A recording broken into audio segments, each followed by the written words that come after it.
कक्षा 6 के मेरे प्रिय बच्चों, सुप्रभात। मैं Manish Kumar Mishra Saint Xavier senior secondary school Hardoi द्वारा संचालित ऑनलाइन क्लास में आप सभी का हार्दिक स्वागत करता हूं। बच्चों, आज मैं आप सभी को डॉक्टर भीमराव अंबेडकर जी के जीवन के विषय में जानकारी प्रदान करूंगा। सर्वप्रथम आप सभी हमारे इस चैनल को सब्सक्राइब करें और बेल आइकन दबाएं, जिससे आप सभी को सबसे पहले और नए नए वीडियोस प्राप्त होते रहें। बच्चों, अंबेडकर जी के विषय में जानने से पूर्व हमें इस पाठ में जो कठिन शब्द आए हैं उन कठिन शब्दों के अर्थ को जान लेना बहुत आवश्यक है, क्योंकि जब तक हम पाठ के इन कठिन शब्दों के अर्थ को नहीं जानेंगे हम पाठ को भली भांति समझ पाने की स्थिति में नहीं होंगे।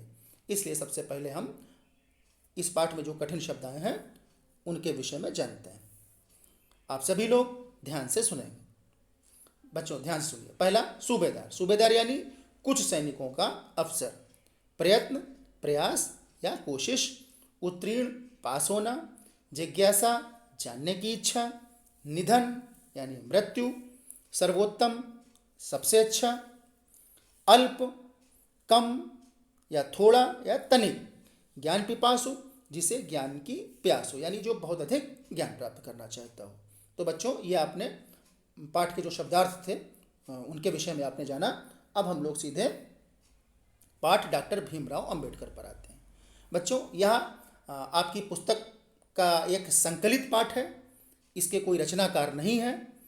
इसमें डॉक्टर भीमराव अंबेडकर के जीवन के विषय में ही बताया गया है, इसलिए हम सभी भीमराव अंबेडकर जी के विषय में जानते हैं।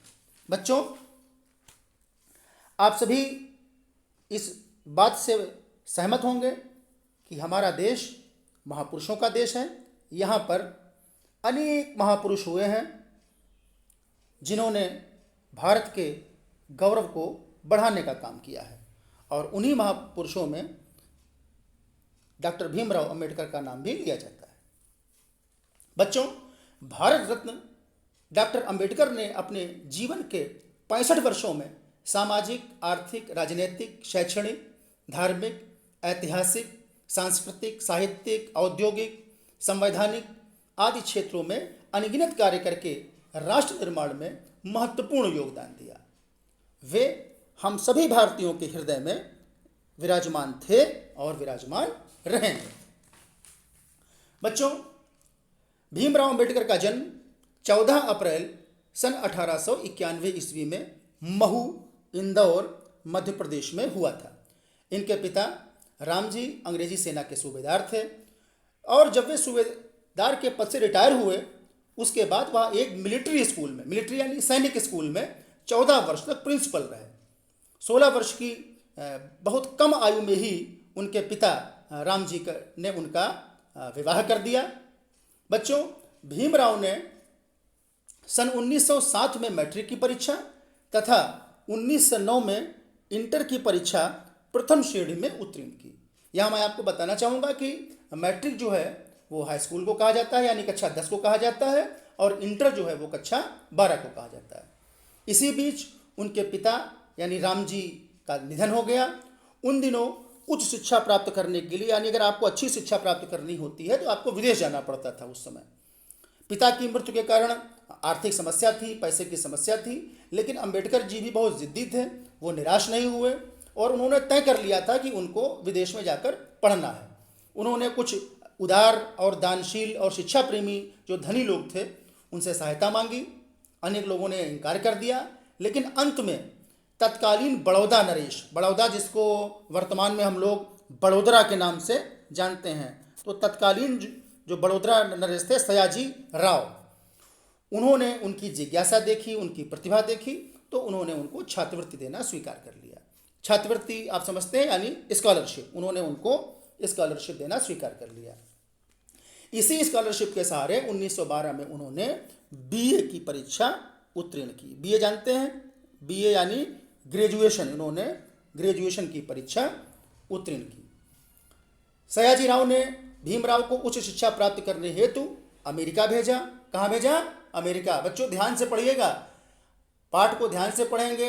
हम आपसे बीच बीच में भी प्रश्न पूछते रहेंगे और पाठ के अंत में भी आपसे प्रश्न पूछेंगे, इसलिए आप सभी पाठ को ध्यानपूर्वक पढ़ेंगे, सुनेंगे। हाँ बच्चों, न्यूयॉर्क विश्वविद्यालय से उन्होंने 1914 में एमए की डिग्री हासिल की, एमए यानी पोस्ट ग्रेजुएट।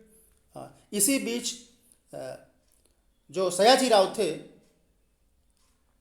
वो उनकी सहायता कर ही रहे थे और भीमराव ने एक शोध प्रबंध भी लिख डाला जिसका शीर्षक था भारत के लिए राष्ट्रीय लाभांश, ऐतिहासिक एवं विश्लेषणात्मक अध्ययन। इस शोध प्रबंध पर कोलंबिया विश्वविद्यालय ने उन्हें डॉक्टर ऑफ फिलॉसफी की उपाधि प्रदान की। बच्चों, अर्थशास्त्र और राजनीति शास्त्र का ये विषय उन्हें बहुत पसंद थे, इससे उन्हें बहुत लगाव था और इसके अध्ययन के लिए भीमराव लंदन गए, किंतु उसी समय सयाजी राव ने उनकी छात्रवृत्ति को बंद कर दिया। पैसे की समस्या हो गई, अतः उन्हें वापस देश आना पड़ा। पैसों का उन्होंने इंतजाम किया और पैसों का इंतजाम करके वो पुनः लंदन गए और उसके बाद वह बैरिस्टर बनकर ही भारत आए। बैरिस्टर यानी वकालत की उन्होंने डिग्री हासिल की और वो भारत लौट आए। बच्चों, अंबेडकर पुस्तक प्रेमी, अध्ययनशील और ज्ञान पिपासु व्यक्ति थे।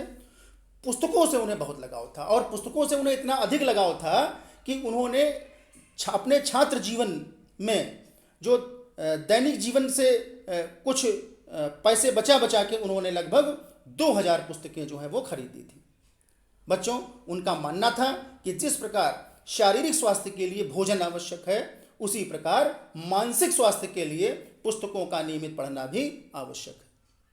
हम लोग भोजन करते हैं, अच्छा भोजन करते हैं, पौष्टिक भोजन करते हैं, किस लिए करते हैं? जिससे हमारा शारीरिक स्वास्थ्य जो है बहुत अच्छा रहे, हम बीमार ना पड़ें, हम स्वस्थ रहें। तो जिस प्रकार भोजन से हमारा शरीर स्वस्थ होता है, उसी प्रकार यदि हम पुस्तक पढ़ते हैं तो हमारा मस्तिष्क जो है वो भी बहुत अच्छा होता है। तो बच्चों, हम आप लोगों से भी कहेंगे कि आप सभी लोग जो हैं वो पुस्तक पढ़ा करें और अच्छी पुस्तकें पढ़ा करें, क्योंकि अच्छी पुस्तक जो है वो हमें कुछ सिखाती है, हमें जीवन की राह जो है वो दिखाती है और हमें अच्छी पुस्तकों से बहुत कुछ सीखने को मिलता है। इसलिए आप सभी जो है वो नियमित रूप से पुस्तक जरूर पढ़ेंगे। बच्चों, अंबेडकर जी पढ़ने के बहुत शौकीन थे, जैसा मैंने आपको बताया, और पढ़ते समय वे इतने तल्लीन हो जाते कि उन्हें खाने पीने का भी ध्यान नहीं रहता था। उनका कहना था कि पुस्तकें ज्ञान प्राप्ति तथा मनोरंजन का सर्वोत्तम साधन है। हम लोग देखिए, जब खेलते हैं, खेलने में हम लोगों का मन लगता है मनोरंजन करने के लिए, तो मनोरंजन का साधन खेलकूद भी होता है। लेकिन अंबेडकर जी का मानना था कि पुस्तकें जो है वो मनोरंजन का सर्वोत्तम साधन है, इससे बढ़िया और कोई साधन नहीं है। अगर हमको मनोरंजन करना है, एंटरटेनमेंट करना है, तो हमें पुस्तकें पढ़नी चाहिए। महाराष्ट्र में रहकर अंबेडकर जी ने शाहू जी महाराज की सहायता से 31 जनवरी 1920 ईस्वी में मूक नायक समाचार पत्र निकालना प्रारंभ किया। इसका उद्देश्य दलित उत्थान तथा भारतीय समाज में व्याप्त अंधविश्वास, जाति प्रथा, छुआछूत आदि बुराइयों को दूर करना था।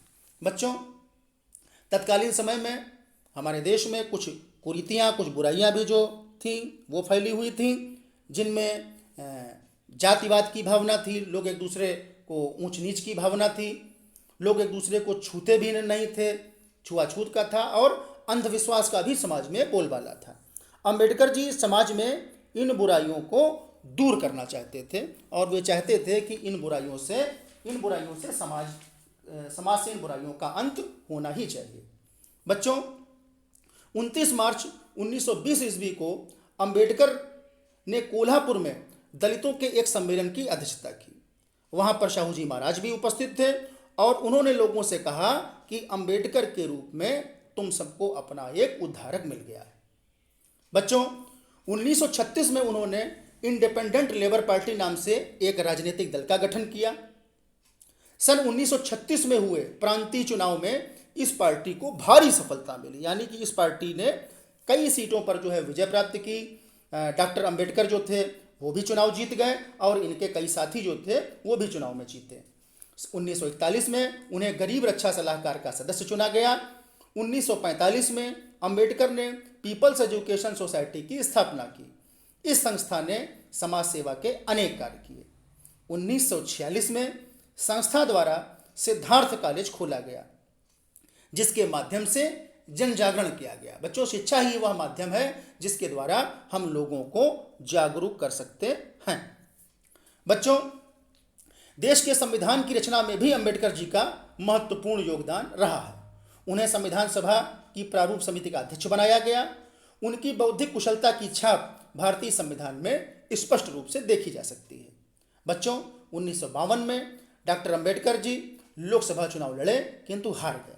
मार्च 1952 में उन्हें राज्यसभा के लिए चुना गया और वे भारत सरकार के कानून मंत्री बने। यहाँ देखिए, एक बात मैं आपको और बताना चाहूँगा कि डॉक्टर अंबेडकर हमारे देश भारत के पहले कानून मंत्री थे। अंबेडकर मानव सेवा को सर्वोपरि मानते थे। वो कहते थे कि अगर सेवा किसी की करनी हो तो मनुष्य की करनी चाहिए। वे किसी भी धर्म समाज को मानव जाति और मानवीयता से ऊपर नहीं मानते थे। वे मानते थे कि शिक्षा ही मानव समाज का उद्धार कर सकती है। बच्चों, अत्यधिक परिश्रम के कारण वह बहुत रुग्ण और बीमार हो गए और 6 दिसंबर 1956 को उनकी मृत्यु हो गई। यह महापुरुष हम सबको छोड़कर सदा सदा के लिए चला गया।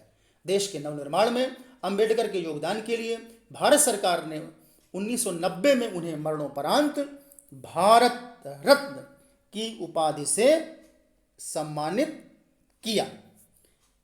कौन सा पुरस्कार दिया? भारत रत्न।